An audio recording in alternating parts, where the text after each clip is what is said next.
A veces hago un gesto que ya es, vamos, puro acto reflejo.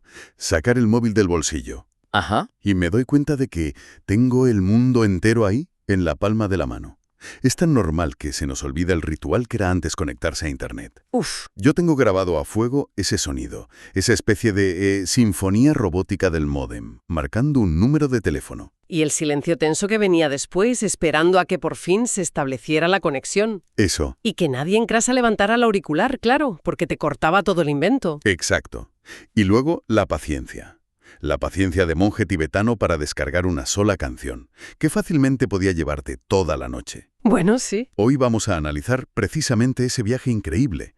Cómo pasamos de ocupar la línea fija de casa a tener redes 5G que permiten cosas que parecían, no sé, de ciencia ficción. Es un salto enorme. Para este análisis nos basamos en un artículo muy completo, Dados móviles da evolución do 1G a 6G no Brasil e no mundo.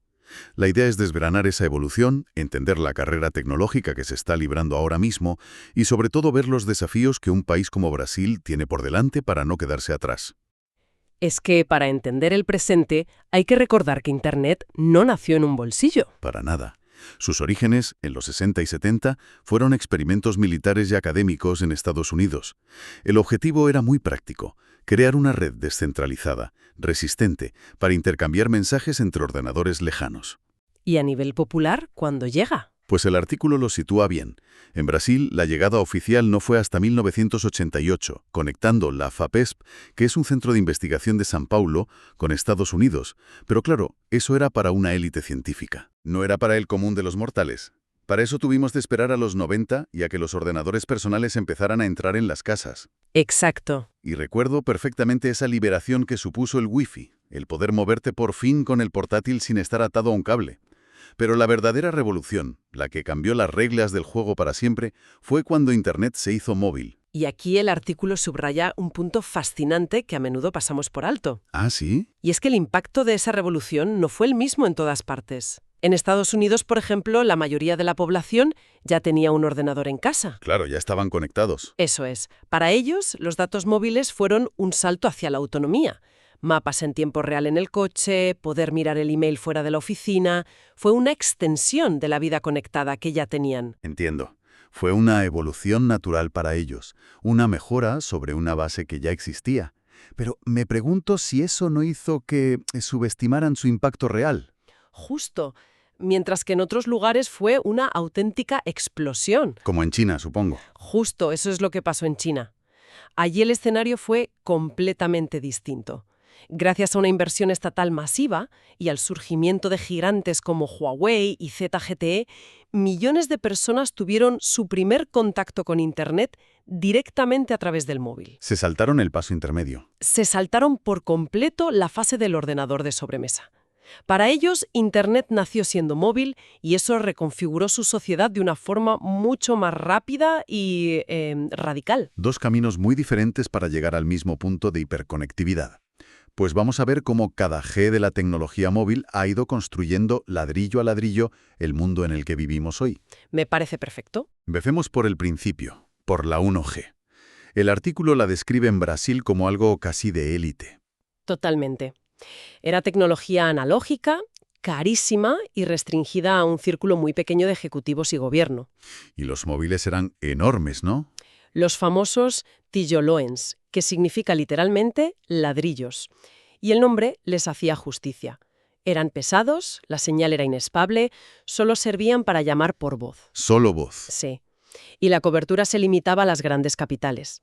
Vamos, era más un símbolo de estatus que una herramienta de comunicación masiva. El gran cambio llega con la 2G en los 90. La telefonía se vuelve digital.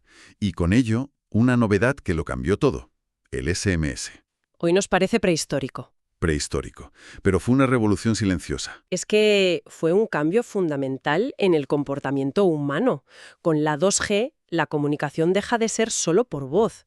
Por primera vez podíamos enviarnos ideas por escrito de forma instantánea y sobre todo asíncrona. Ya no tenías que pillar a la otra persona disponible. Exacto. No necesitabas que estuviera ahí en ese preciso instante.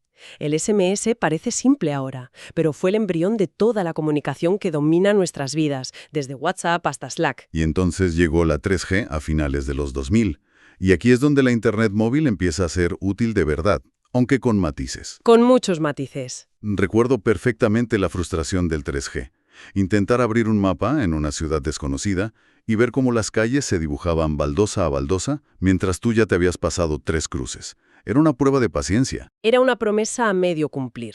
El ecosistema que conocemos empezó a nacer ahí. Las primeras apps, la banca móvil, las redes sociales saliendo del ordenador. Ya podías mirar el correo del trabajo fuera de la oficina. Para bien o para mal, sí. La conexión era lo suficientemente buena para ser práctica, pero lo suficientemente mala para sacarte de quicio constantemente. Totalmente. Y por eso la llegada del 4G, que el artículo sitúa en Brasil entre 2013 y 2014, se sintió como pasar de la noche al día. Un antes y un después. Fue el momento en que la experiencia móvil dejó de ser una lucha y se volvió fluida. Por primera vez, los vídeos cargaban sin esas pausas eternas para el buffer. Y eso no solo cambió el ocio. El 4G es el que permite que la app economy explote. Claro. Sin una conexión estable y rápida, modelos de negocio como las aplicaciones de transporte o de comida a domicilio no serían viables. Es verdad. El móvil pasó de ser un complemento a ser una herramienta total. Oficina, aula y centro de ocio. Se convirtió en el ordenador principal para millones de personas. Vale. Y ahora llega el 5G, que empezó a activarse en Brasil en 2022. Y aquí, sinceramente, a veces me cuesta ver el salto más allá de que todo sea aún más rápido. ¿Qué cambia realmente en el día a día? Lo fascinante aquí, y el artículo lo explica bien, no es tanto la velocidad punta como la latencia. ¿La latencia? La latencia es el tiempo de respuesta de la red. Con el 5G es casi instantánea. Y eso no solo mejora lo que ya hacíamos, sino que abre la puerta a aplicaciones que antes eran imposibles. Me cuesta imaginar aplicaciones más allá de que mi móvil sea más rápido. El artículo habla de ciudades inteligentes, pero ¿a qué se refiere exactamente? ¿Hablamos de semáforos que se coordinan solos o es algo más profundo? Es mucho más profundo. Piensa en una red de sensores en toda la ciudad, gestionando el tráfico, el consumo de energía o la recogida de basuras en tiempo real y de forma autónoma. Vaya. O en el campo de la medicina, un cirujano podría guiar un brazo robótico a cientos de kilómetros de distancia en una operación compleja, sin ningún tipo de retardo entre su movimiento y la acción del robot. Entiendo. Pasamos de la conveniencia personal que nos dio el 4G a la infraestructura social que posibilita el 5G. Es un cambio de escala. Entiendo el salto del 5G a una infraestructura social. Pero me pregunto si no llegamos tarde a la fiesta. Quiero decir, apenas estamos entendiendo cómo usar el 5G y el artículo ya habla de que la carrera por el 6G está en pleno apogeo. Ya. Parece que la tecnología avanza más rápido de lo que podemos asimilarla. Es una sensación muy real, pero la carrera tecnológica no espera. Mientras el mundo despliega el 5G, la batalla por la siguiente frontera ya ha comenzado. Y aquí el artículo es muy claro. China ha tomado una delantera considerable en el desarrollo del 6G. ¿En qué se basa esa afirmación? Los datos que aporta son contundentes. China concentra la mayoría de las solicitudes de patentes relacionadas con el 6G. Ya están realizando pruebas con satélites dedicados, creando redes ópticas terrestres de una capacidad que ahora mismo parece de ciencia ficción. O sea que no es solo teoría. No, para nada. Y lo más importante es que están integrando desde el principio la conectividad instantánea con la inteligencia artificial. Gigantes como Huawei y ZTE y centros de innovación como Shenzhen o Pekín están liderando este esfuerzo. Y las promesas del 6G que describe el artículo son alucinantes. Habla de comunicación holográfica, de una Internet sensorial. Es increíble. De una integración total entre las redes de tierra, aire y espacio, y de velocidades hasta 100 veces superiores al 5G. Se prevé para después de 2030, pero la dirección es clara. Y esto plantea una pregunta importante para el resto del mundo.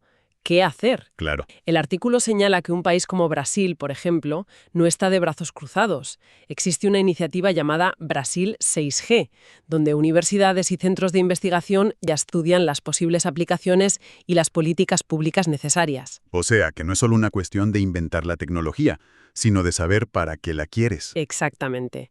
El desafío para un país como Brasil es doble. Por un lado, intentar no quedarse descolgado tecnológicamente. Por otro, y quizás más importante, es definir una estrategia para que el 6G sirva para fortalecer sectores clave como la agricultura, la industria o la defensa. Y para la gente, claro. Y sobre todo, para que ayude a reducir las enormes desigualdades digitales que el país ya arrastra. Y para que eso sea posible, hay que resolver un problema previo y muy urgente. Y ese problema, que el artículo aborda con mucho detalle en su parte final, es que la conexión, incluso la actual, la del 4G, no llega a todo el mundo por igual. Exacto. Se pone el foco en la tremenda desigualdad territorial que existe en Brasil. Aporta un dato muy específico y reciente del Instituto Brasileño de Geografía y Estadística, de 2024. En la región nordeste de Brasil, solo el 70% de los hogares tiene acceso a banda ancha móvil. Que de entrada puede sonar a mucho, pero supongo que la clave está en la comparación. Ahí está la clave. Ese 70% contrasta con el 91,1% de la región sudeste, donde están Sao Paulo y Río de Janeiro. Es una brecha enorme. Hay una brecha de más de 20 puntos. Es como si hubiera dos países distintos viviendo a velocidades diferentes.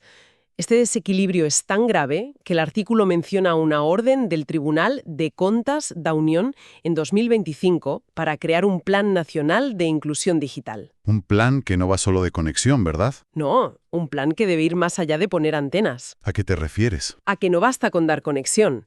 El plan exige que se facilite también el acceso a equipos asequibles y, fundamental, la capacitación para que la gente sepa cómo usar esa tecnología para mejorar su vida, no solo para el ocio. Aún así, el texto deja claro que ya hay iniciativas en marcha para intentar cerrar esa brecha.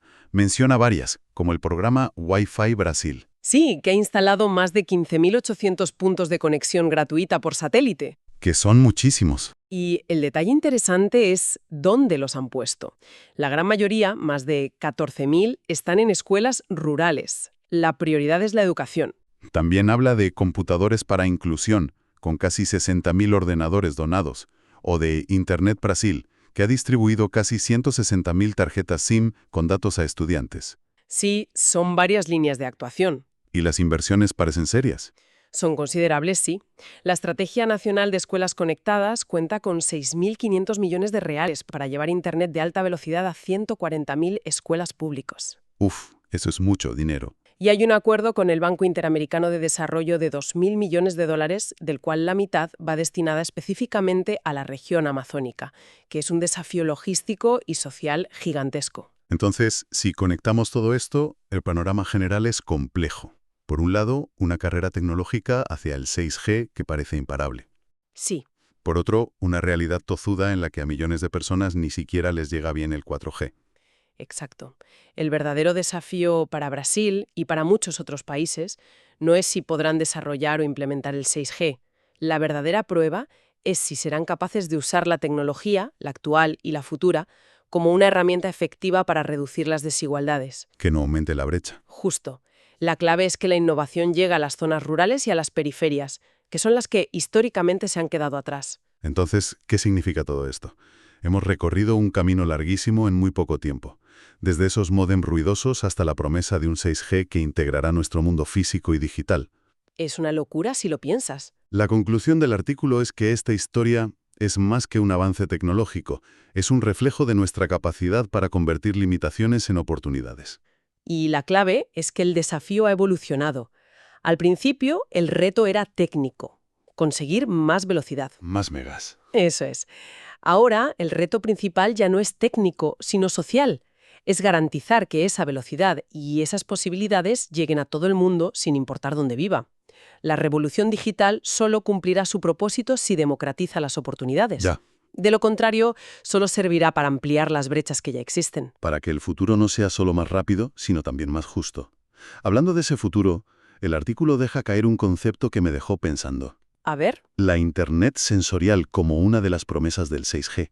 Suena a ciencia ficción, pero también un poco inquietante. Es una idea fascinante. Pensemos por un momento en lo que podría implicar. Hoy transmitimos imágenes y sonidos. Pero, ¿qué pasaría si la tecnología nos permitiera transmitir digitalmente sensaciones como el tacto, el gusto o el olfato? Sería un cambio de paradigma total. Podrías compartir una comida con tu familia a miles de kilómetros y oler lo que están cocinando. O un aprendiz de cirujano podría sentir la textura de un tejido a través de un guante áptico mientras le guía a un experto desde otro continente. Es increíble. Exacto. Cambiaría por completo cómo aprendemos, cómo nos relacionamos, cómo experimentamos el arte. Pero esto nos lleva a la reflexión final. ¿Cuál sería? ¿Qué nuevas formas de conexión y empatía podrían surgir de algo así? ¿Y qué nuevos y complejos dilemas éticos nos plantearía una tecnología capaz de digitalizar nuestras experiencias más íntimas? Es una frontera que va más allá de la comunicación para entrar de lleno en el terreno de la experiencia compartida, y ahí las reglas del juego son todavía un misterio.